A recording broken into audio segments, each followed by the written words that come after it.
అండి అందరికీ, ఎలా ఉన్నారు? ఈ వీడియో కూడా పాత ఫోన్లోదే, సో మళ్ళీ కొత్తగా పోస్ట్ చేస్తున్నాను.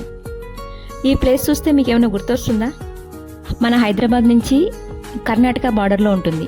ఆ టెంపుల్ పేరు కూడా దత్తాత్రేయ స్వామి టెంపుల్.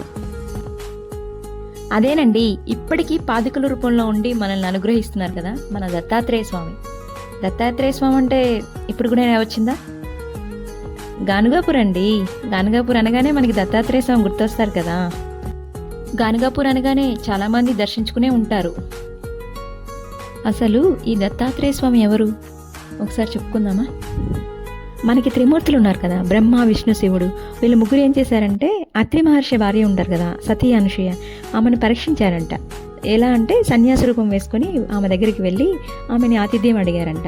అప్పుడు ఆమె ఆతిథ్యం ఇవ్వడానికి సిద్ధపడిందంట. కానీ త్రిమూర్తులు ఆమెను ఏమి అడిగారంటే, మీరు మాకు నగ్నంగా ఆహారం అందించాలని అడిగారంట. మనం ఎలా అంటే అతిథిని అడగకుండా వచ్చిన దేవుళ్ళలాగా చూస్తాము. అందుకని అతిథి కోరిక తీర్చడం కోసం ఆమె ఏం చేసిందంటే యాక్సెప్ట్ చేసింది, అంగీకరించింది వాళ్ళు అడిగిన విధంగా. సో ఆమె ఏం చేసిందంటే ఆ ముగ్గురు మీద వాటర్ చల్లిందనమాట.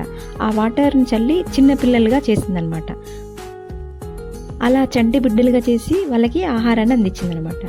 సో వాళ్ళు ఏం చేశారంటే త్రిమూర్తులు అలా ఆమె చేసిన విధానాన్ని మంచిగా తృప్తిపడ్డారనమాట. తృప్తిపడి త్రిమూర్తులు అనసూయని ఏదైనా కోరిక కోరుకోమంటే అప్పుడు అనసూయ ఏం చేసిందంటే, మీరు ముగ్గురు నా గర్భంలో జన్మించాలని అడిగిందంట. అప్పుడు త్రిమూర్తులు ఏం చేశారంటే, వాళ్ళ ఈ ముగ్గురు తేజస్సు ఒకటిగా గర్భంలోకి వచ్చి దత్తాత్రేయ అవతారంగా జన్మించిందనమాట. దత్తాత్రేయ స్వామి అవతారంగా అలా వచ్చాయన్నమాట. కాకపోతే కలియుగంలో దత్తాత్రేయ స్వామి మొదటి అవతారం ఏం చెప్పాలా, శ్రీపాద వల్లభ స్వామి. రెండవ అవతారం శ్రీ నృసింహ సరస్వతి.